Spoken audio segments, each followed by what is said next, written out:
11장은 예배와 관련된 지침을 우리에게 가르쳐주고 있습니다. 어제 본문을 통하여 우리는 여자가 머리에 무엇인가를 쓰고 칼루마를 쓰고 예배하는 복장과 관련된 말씀을 통하여서 이것은 하나님 앞에서 예배하는 예배자의 자세, 예배자가 어떠한 하나님 앞에서 어떻게 예배를 드려야 하는가에 대한 말씀이었습니다. 오늘 본문은 이제 성찬식에 관련된 말씀입니다. 성찬식과 관련된 말씀을 통하여서 성도들이 우리가 어제는 여자가 무엇을 쓰고 예배하는 것과 관련한 것은 하나님 앞에서 예배하는 어떤 그런 모습에 대한 것에 대한 말씀이었다면 오늘은 성찬식을 통하여 성도들이 함께 모이는 모임 가운데에서 성도들과의 모임 가운데에서 우리가 어떻게 해야 하는가를 가르쳐주는 또 다른 국면의 예배에 관련된 말씀입니다. 그래서 이제는 성도들이 함께 모일 때에 우리가 어떤 자세로 성도들의 모임 가운데 하나님을 예배하고 성도들을 섬겨야 하는가를 살펴보려고 하는데요. 그 첫 번째는 일단 성찬의 진짜 의미를 알아야 되겠죠. 주의 성만찬이 어떠한가 그 의미를 먼저 우리가 파악할 필요가 있습니다. 오늘 고린도전서 11장에는 전체의 의미가 나와 있지 않지만 주요된 의미를 우리에게 가르쳐주고 있는데요. 우리가 성만찬을 할 때 중요한 것은 무엇입니까? 사실 지금 이 시대는 성만찬을 또다시 하나님 앞에 드리는 예배로 축소시켰지만 사실 진짜 성만찬은 무엇이었습니까? 성도들이 함께 모여 식탁 교제까지 하는 애찬까지 이어지고 있는 성도들과의 교제 안에서 드려지는 예배였습니다. 자, 그런데 그것의 가장 주된 의미는 무엇이었는가 하면 23절을 한번 읽어볼까요? 23절 시작. 내가 너희에게 전한 것은 주께 받은 것이니 곧 주 예수께서 잡히시던 밤에 떡을 가지사. 자, 예수 그리스도께서 죽으시기 전 바로 그때에 우리에게 예수 그리스도께서 희생되기 바로 전 그 희생을 행하시기 바로 전에 우리에게 성만찬에 대하여서 가르쳐 주셨다라고 말하면서 24절, 25절 읽어보겠습니다. 시작. 축사하시고 떼어 이르시되 이것은 너희를 위하는 내 몸이니 이것을 행하여 나를 기념하라 하시고 식후에 또한 그와 같이 잔을 가지시고 이르시되 이 잔은 내 피로 세운 새 언약이니 이것을 행하여 마실 때마다 나를 기념하라 하셨다. 자, 중요한 것은 예수 그리스도의 죽으심을 기념하는 것입니다. 그분의 희생을 기념하는 것입니다. 그런데 그분이 왜 희생되셨습니까?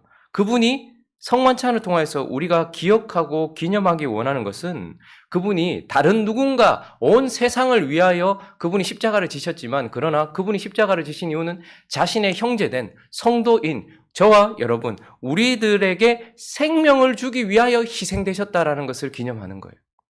그분이 그냥 죽으신 것이 아니라 생명을 주기 위하여 자기의 생명을 버리는 희생을 하셨다라는 것을 보여주기 위한 것이 바로 성만찬입니다. 뿐만 아니라 또 그분이 희생되셨다라는 것은 자신의 생명을 버림으로 우리에게 생명 주시기 위한 희생이었고 그분이 헐벗고 배고프고 목마름으로 말미암아서 자신의 형제된 저와 여러분 성도들의 배고픔과 목마름을 채워주기 위하여 헌신하셨다라는 거예요. 희생하셨다라는 것입니다. 그래서 형제들, 우리 성도들, 죄인된 우리가 배고프고 목말라 죽어가고 있을 때에 그것을 채워주기 위하여서 그분이 희생되셨다라는 것을 의미하는 것이 바로 성만찬입니다. 그리고 또 한 가지는요. 형제된 우리와 하나 되시기 위하여서 그리고 하나 된 우리가 또 하나 되게 하시기 위하여 연합하기 위하여서 희생되셨다라는 것입니다. 그러니까 우리가 성만찬을 기념할 때에 무엇을 기억해야 합니까? 우리를 위하여 생명 주시기 위한 희생이었다. 우리의 배고픔과 목마름을 채워주기 위한 희생이었다. 하나님과 우리 전부를 연합하여 하나 되게 하기 위한 희생이었다라는 것입니다. 그래서 우리가 성만찬을 행함으로써 우리는 무엇을 해야 하는가를 26절이 드러내고 있는데요. 26절도 읽어볼까요? 시작. 너희가 이 떡을 먹으며 이 잔을 마실 때마다 주의 죽으심을 그가 오실 때까지 전하는 것입니다. 자, 주의 죽으심, 그분의 희생의 의미를 그가 오실 때까지 뭐 하는 것이래요? 그러니까 성만찬은 단순히 떡 먹고 잔 맞고 잔 마시고 이걸로 끝나는 게 아니라 이것 자체가 뭐 하는 거예요? 예수 그리스도를 전하는 것, 드러내는 것이 목적이란 말입니다. 그러니까 우리의 모임 자체가 예수께서 하셨던 희생을 드러내는 것이 목적인 것입니다. 그러니 성도들이 모이는 성만찬과 애찬은 성도들이 함께 모여서 어떻게 해요? 서로를 위해 희생하는 모습으로 드러나야 된다는 거예요. 성도들의 모습은. 예수 그리스도께서 우리에게 생명 주시기 위해 희생하셨던 것처럼, 그래서 우리의 성만찬은 단순히 떡 나누고 잔 나누는 게 아니고 이 모임 자체가, 성도들의 모임 자체가 서로를 위해 희생하는 모습으로, 그래서 서로의 배고픔과 목마름, 누군가의 배고픔과 목마름, 그의 부족함을 채워주기 위한 희생의 모습으로 이 성만찬이 드러나야 된다는 것입니다. 지금 우리가 너무 성만찬이 지금 형식에 매여 있는 이것으로 생각하다 보니까요. 뭐 성만찬 할 때 앞에 떡 놔두고 잔 놔두고 앞에서 떡 받고 잔 받고 이렇게 하는데 그게 뭘 그러나. 그런데 그 당시에는 성만찬 자체가 애찬이었다니까요. 식사 모임이었고 큰 사회적 모임이었습니다. 마치 고린도 사회에서 자신들의 신에게 예배하고 난 이후에 함께 모여서 식탁 교제를 하는 것처럼 성만찬은 성도들의 모임 자체의 예배였단 말입니다. 그러니까 누군가가 야, 저 사람들 모임 한번 보자. 보니까 어떻게 하는 거예요? 서로를 위해 희생하고 있고 서로에게 채워주고 있으며 또 무엇입니까? 그것은 주님의 죽으심을 전하는 것이다. 이 말은 연합되어 있는 것을, 와, 저 사람들은 정말 하나네. 가족이네. 하나네. 라는 것을 보여주는 것이 바로 성만찬의 의미인 것입니다. 주의 성만찬인 것이죠. 자, 그런데 이제 이런 의미를 담고 있고 이런 것을 드러내야 하는, 서로를 위한 희생과 그리고 서로가 하나 되었다는 것을 드러내야 되는 주의 성만찬이 고린도 교회에서 행해질 때 어떻게 되었느냐. 두 번째는 바로 고린도 교회 성만찬의 모습을 한번 보게 되는데요. 20절 말씀 한번 읽어볼까요? 20절 시작. 그런즉 너희가 함께 모여서 주의 만찬을 먹을 수 없으니. 지금 우리말로 이렇게 번역될 때는 아주 젠틀하게 번역되었는데 사실 바울이 뭐라고 이것을 원어를 좀 살려서 해석을 해보면 그들의 성만찬이 아니다 이렇게 말하는 겁니다. 너희의 모임은 주의 만찬이 아니며 예배도 아니다 이렇게 말하고 있는 것입니다. 주의 만찬을 먹을 수 없다. 이거는 이렇게 해서는 먹을 수 없다. 이 정도가 아니라 너희가 행하고 있는 것은 주의 성만찬이 아니다라고 말하고 있는 것입니다. 왜 그렇습니까? 21절, 22절을 한번 읽어볼까요? 21절, 22절 시작. 이는 먹을 때에 각각 자기의 만찬을 먼저 갖다 먹으므로 어떤 사람은 시장하고 어떤 사람은 취함이라. 너희가 먹고 마실 집이 없느냐? 너희가 하나님의 교회를 업신여기고 빈궁한 자들을 부끄럽게 하느냐? 내가 너희에게 무슨 말을 하랴? 너희를 칭찬하랴? 이것으로 칭찬하지 아니하노라. 너희는 성만찬을 행하는 것이 아니다. 고린도 교회의 성만찬은 아니다라고 말했던 이유를 한번 생각해 볼 필요가 있습니다. 자, 그 당시에 문화와 사회적 배경을 좀 생각해서 성만찬이 어떻게 이루어졌을까? 꼭 주일날만 그들이 모여서 예배드렸던 것이 아니라는 것을 보게 됩니다. 거의 주일날 모일 때도 성만찬을 했지만 그들은 자주 마치 고린도 사회에서 자주 애찬과 그런 자기들의 모임이 있었던 것처럼 주의 백성들이 함께 시간을 정해놓고 모였겠죠. 그런데 그때 모일 때에 지금처럼 이렇게 공간이 있는 것이 아니죠. 대부분 다 가정에서 모였을 것이고 그런 가정들의 모임, 그 예배가 있기 위해서는 조금 규모가 있는 가정에서 모였을 것입니다. 자, 그런데 보통 그 당시에 시간을 정할 때 우리처럼 정확한 시계를 다 가지고 이렇게 있겠습니까? 그렇지 않겠죠. 그러니까 뭐 저녁 때쯤 모이자. 제가 이렇게 선교지 이렇게 가보면 인도나 스리랑카 이렇게 갔을 때에 예배 시간을 정하는데 저녁 때쯤 이렇게 정해요. 그럼 도대체 언제 올지? 그 사람이 생각하는 저녁 때쯤, 우리가 생각하는 저녁 때쯤 다른 거예요. 그러니까 우리 오늘 저녁 때쯤에 성만찬 하자라고 이렇게 공지가 되었을 것이고 사람들이 이렇게 모여들었을 것입니다. 그러면 너는 이걸 잘하니까 너는 이 음식 좀 가지고 오고 너는 이 음식 좀 가지고 와. 우리가 다 같이 나누자. 이렇게 해서 모여들었겠죠. 자, 그러면 어느 정도 부한 사람들은 시간이 좀 많을 겁니다. 그러니까 일찍 와서 모여 있었을 거예요. 그리고 풍성한 음식을 가지고 왔었을 것입니다. 그러나 고린도 사회에는 하층민들도 많이 있었습니다. 그러니까 이들은 밖에서 일을 하다가 씻지도 못한 모습으로 아무것도 준비된 모습으로 모이는 사람들도 있었을 거예요. 그런데 어떤 사람들은 일찍 많이 가지고 와서 모였으니까 집에 들어갔을 때에 안쪽부터 채우겠죠. 거기 앉아 있다가 어떻게 된 거예요? 자기들이 가지고 온 것과 먼저 모인 그대로 다 먹어버린 거예요. 그리고 늦게 온 사람들은 자연히 바깥쪽에 있겠죠. 그리고 가난하고 꼬질꼬질한 사람들, 아무것도 제대로 준비되지 못한 사람들이 왔는데 아무것도 없는 거예요. 더 이상 먹을 것도 없고 교제도 없는 거예요. 그러니까 자연스럽게 고린도 사회의 성만찬을 보니까 안쪽에는 부하고 풍성한 사람들이 이미 먹고 배부르고 취해 있고 바깥쪽에는 가난하고 불쌍한 사람들이 먹지도 못하고 여전히 가난한 채 거기에 앉아 있는 거예요. 그래서 이런 일이 있었던 것입니다. 21절을 다시 보면 이는 먹을 때에 각각 자기의 만찬을 먼저 갖다 먹어버려요. 그리고 어떤 사람은 그래서 밖에서 시장하고 어떤 사람은 취하고 이런 모습이 드러난 것이고 이것은 결국 무엇입니까? 성만찬의 원래 모습은 무엇입니까? 원래 의미는 서로의 배고픔과 서로의 연약함을 채워줘야 되는데 지금 고린도교의 성만찬은 결국 어떻게 됐습니까? 자기의 배고픔과 자기의 부요함을 채우고 있는 거예요. 부끄럽고 연약한 사람들, 부족한 사람들을 채워주기 위한 것이 성만찬의 의미인데 부하고 시간 많고 넉넉한 사람들이 자기의 배고픔을 그냥 채워버리는 거예요. 그러니까 이건 하나의 식사밖에 되지 않는 것입니다. 그리고 자기를 드러내는 수단밖에 되지 않고 자기를 채우는 수단밖에 되지 않는 것이죠. 22절을 한번 볼까요? 22절은 너희가 마실 집이 없느냐? 너희가 하나님의 교회를 업신여기고 빈궁한 자들을 부끄럽게 하느냐? 내가 너에게 무슨 말을 하랴? 너희를 칭찬하냐? 이것으로 칭찬하지 않노라라고 말하는 것입니다. 여러분 이것은 서로를 채워주기 위한 것이 성만찬이고 성도의 교제인데 자기를 채우고 있었을 뿐만 아니라 이것 때문에 어떻게 되는 거예요? 고린도 교회 안에는 분쟁이 참 많았어요. 나누어져 있었단 말입니다. 바울파, 아볼로파, 게바파, 그리스도파.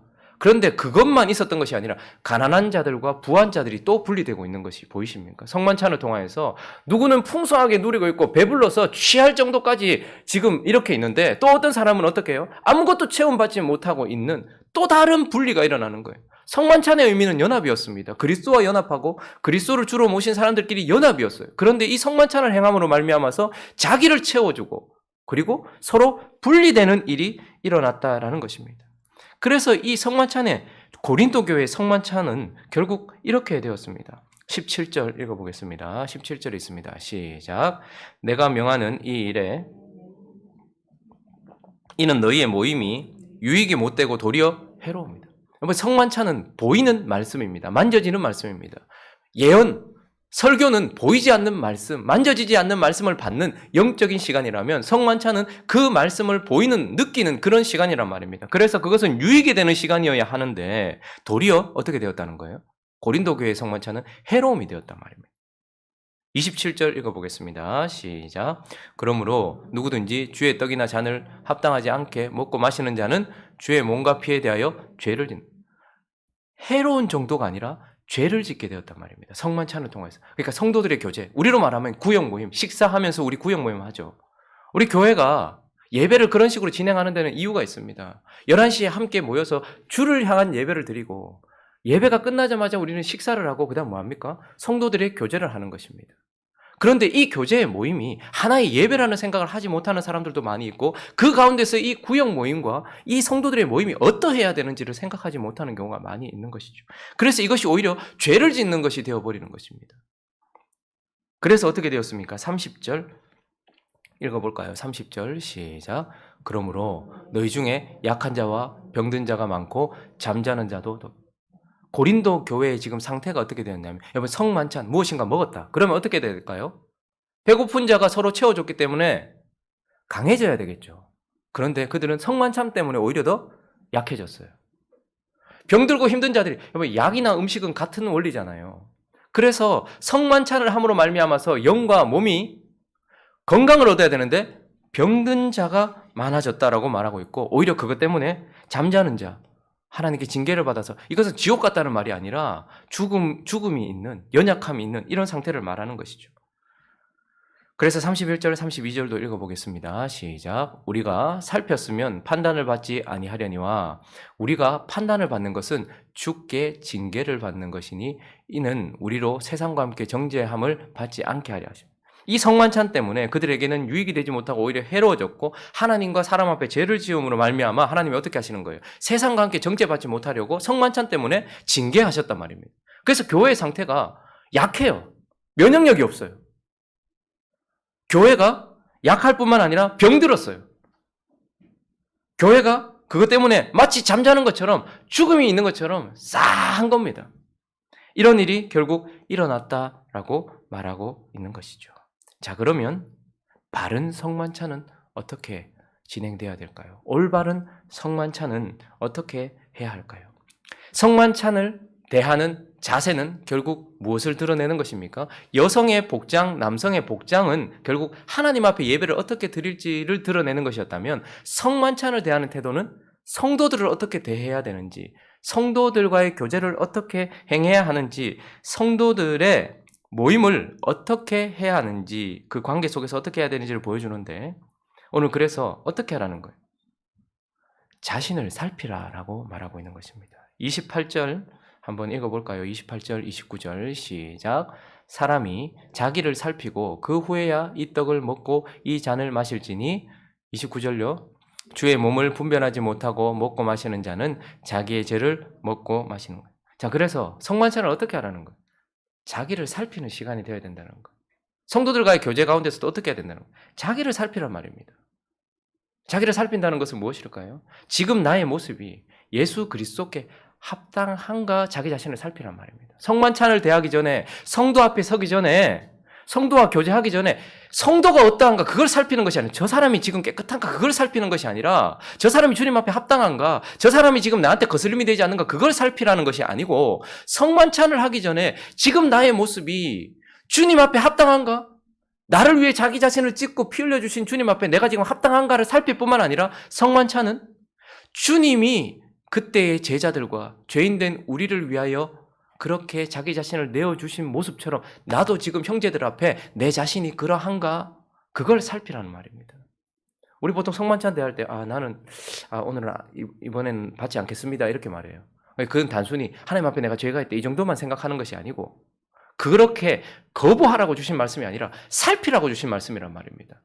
내가 주님께 합당하지 않다면 주여 용서하시고 이것을 먹고 거룩한 삶 살게 해주십시오라고 먹으라는 거예요.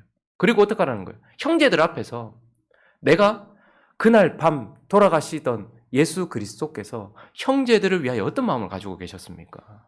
그들을 위하여 그들은 아직 죄인 되었을 때였어요.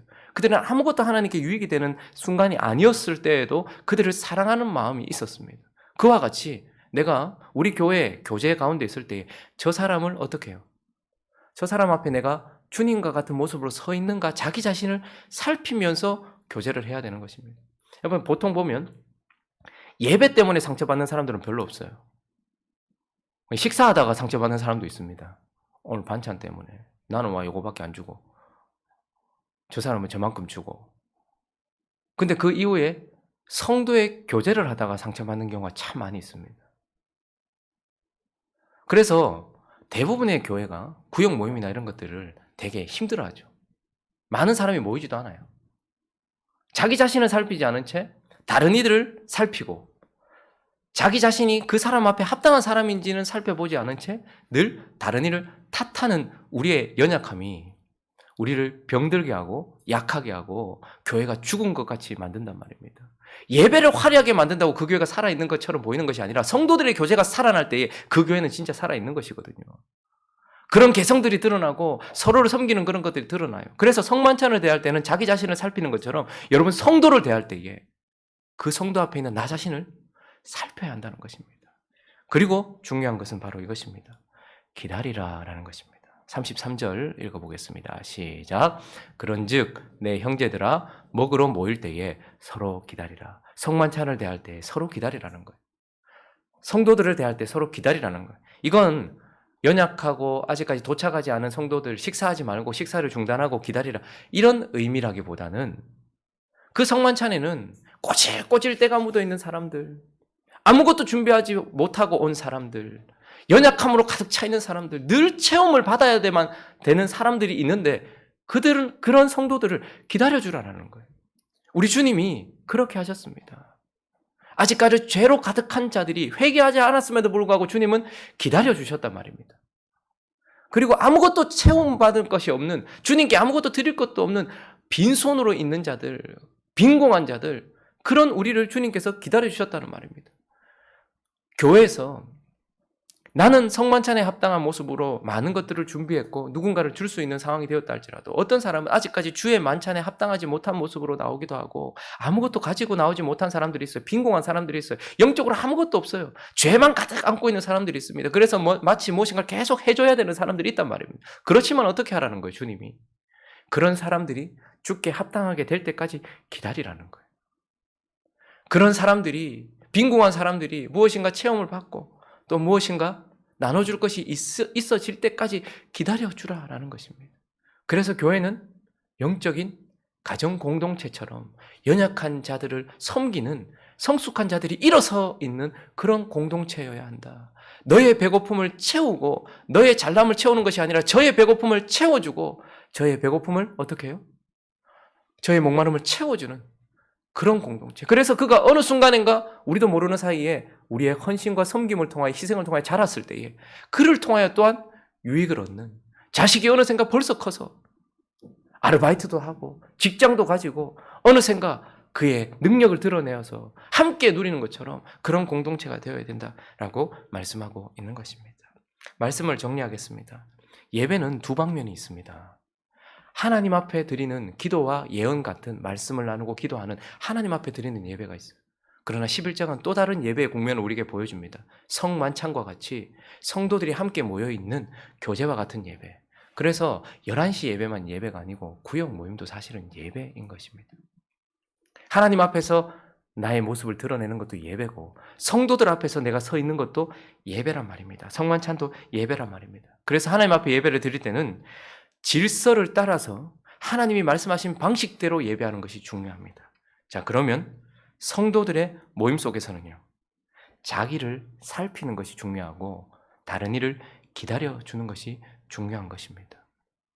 우리가 이렇게 약하고 병들고 죽은 것 같이 된 교회의 문제 속에는 하나님 앞에 드리는 예배가 없기 때문은 아닌 것 같습니다.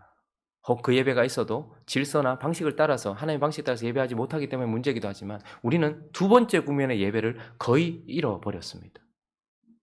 우리의 앞섰던, 우리에게 복음을 전해줬던 그런 미국이나 영국이나 유럽에 있는 교회들이 잃어버렸던 그것을 우리도 같이 잃어버리고 있는 거예요. 따라가다 보니까. 그들은 화려한 예배가 화려한 공연이 되어버리고 그렇게 그런 쪽으로 예배를 보는 쪽으로 바뀌어버리면서 성도들의 교제는 거의 일어나지 않는 두 번째 국면의 예배가 없어졌기 때문에 그렇기 때문에 우리가 지금 이런 상태로 빠졌는지도 모르고 혹 구역 모임이나 성도들의 교제가 있다 할지라도 자기 자신을 살피고 서로를 기다려주는 다른 일을 채워주고 연합하기 위해 애쓰는 그런 마음이 없기 때문에 지금 이런 교회의 상태가 되었는지도 모릅니다. 그러므로 우리는 예배를 어떻게 드려야 될지 다시 한번 생각하면서 하나님 앞에서 질서를 따라 하나님이 말씀하시는 대로 예배하는 저와 여러분 되시기를 예수 그리스도의 이름으로 축원합니다. 그리고 성도들 앞에서 성도들이 모일 때에 자기 자신을 살피고 기다려주는 그런 예배자 되어서 행복한 우리 교회가 강하고 강건하며 살아있는 공동체 되어질 수 있도록 그렇게 기도하고 애쓰는 저와 여러분 되시기를 예수 그리스도 이름으로 축원합니다. 같이 한번 기도하겠습니다. 예배 드릴 때의 복장은 하나님께 어떻게 예배하는가를 보여주는 것이었습니다. 성만찬과 관련된 것은 성도들이 함께 모일 때에 어떻게 해야 되는지를 보여주었습니다. 성만찬의 의미를 생각하고 나의 모습을 돌아보면서 아름다운 예배자 되어질 수 있게 달라고 특별히 행복한 우리 교회를 위해서 오늘 아침에 한번 기도했으면 좋겠습니다. 우리가 11시 예배는 빠지는 사람들이 별로 없어요. 그러나 식탁 교제 그리고 성도들과의 그런 모임 이것도 하나의 예배라는 것을 기억하고 이 예배는 저절로 잘 되어지는 게 아니에요. 애써야 합니다. 기다려줘야 되고 그리고 나 자신을 살펴야 된다는 것을 그래서 깨어지면서 부서지면서 둥글둥글해진다는 것을 기억하면서 교회가 지금 이 고린도 교회처럼 자기를 살피지 않음으로 말미암아서 약하고 병들고 잠자는 자가 많은 교회가 아니라 강하고 건강하고 생명 있는 교회가 되어질 수 있게 해달라고 그렇게 또 각자의 기도 제목 들어가지고 함께 기도합니다. 기도하겠습니다.